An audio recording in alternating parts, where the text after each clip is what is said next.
আসসালামু আলাইকুম। সবাই কেমন আছেন? আশা করি সবাই ভালো আছেন। অবশ্য আপনারা কমেন্ট করতেছেন যে মিঠু ভাই আসে না, মিঠু ভাইয়ের নতুন নাটক দেখতে পাই না। কিসের জন্য আসেনি? আমাদের চ্যানেলটা আল্লাহর রহমতে 1000 সাবস্ক্রাইবার হয়ে গেছে। আপনাদের দোয়া এবং ভালোবাসায় আমাদের 1000 সাবস্ক্রাইবার পূর্ণ হলো। আশা করি এখন থেকে নতুন নতুন ভিডিও, ভালো কন্টেন্ট, আমাদের টিম মেম্বার নিয়ে সবাইকে নিয়ে কাজ করব, আর আপনারা নতুন নতুন ভিডিও পাবেন।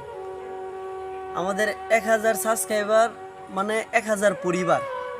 এটা সবাই মনে করেন বেশি বেশি করে ভিডিওগুলো দেখবেন আপনারা। আর আমাদের চ্যানেলটা মনিটাইজ হয়ে গেলে আমরা একটা সিদ্ধান্ত নিছি যে গরিব দুঃখী যারা আছে তাদেরকে আমরা নিজের অর্থায়নে যতটুকু পারি সাহায্য করব। আর আপনারা ভাবেন যে মিঠু ভাই একলা অভিনয় করে, কারণ একাই অভিনয় করে 1000 সাবস্ক্রাইবার আল্লাহর রহমতে ইনশাল্লাহ জয় করছি। আর 1000 সাবস্ক্রাইবার মানে 1000 পরিবার। আমরা মেয়ে নিয়ে কোনো কন্টেন্ট বানাই না, কারণ মেয়েরা হচ্ছে মায়ের মতো, বোনের মতো, তাই সবগুলা মেয়েরে আনি না। আমরা ইনশাল্লাহ চেষ্টা করব আমরা মেয়ে নিয়ে কিছু কন্টেন্ট বানানোর জন্য। আর আপনারা বেশি বেশি করে ভিডিওগুলো দেখবেন, দেখলেই তো আমরা মনে করেন যে আরও উৎসাহ পাই ভালো ভিডিও বানানোর জন্য।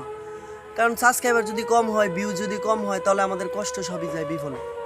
তা আপনারা যত পারেন ততই ভিডিও দেখবেন, আরও আশপাশ মানুষ তাদেরকেও দেখাবেন যে এই যে মিঠু ভাই ভালো অভিনয় করে কিংবা ভালো অভিনয়ের দিকে যাচ্ছে, এরকম উৎসাহ দিবেন আপনারা। আর কমেন্ট বক্সে কেউ খারাপ মন্তব্য করবেন না। যদি পারেন তাহলে একজনকে উৎসাহ দিবেন, কারণ তার উৎসাহে সে আরও কিছু করতে পারবো, আরও আগায় যেতে পারবো।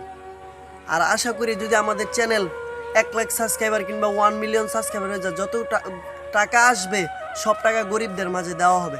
আর সবগুলা ভিডিও আমরা এই চ্যানেলে আপলোড করব, তখন আপনারা দেখলে বিশ্বাস করতে পারবেন ইনশাল্লাহ। আশা করি সবাই ভালো থাকবেন, আর আমাদের নতুন ভিডিও আসতেছে, ভিডিওগুলো দেখবেন। ভালো।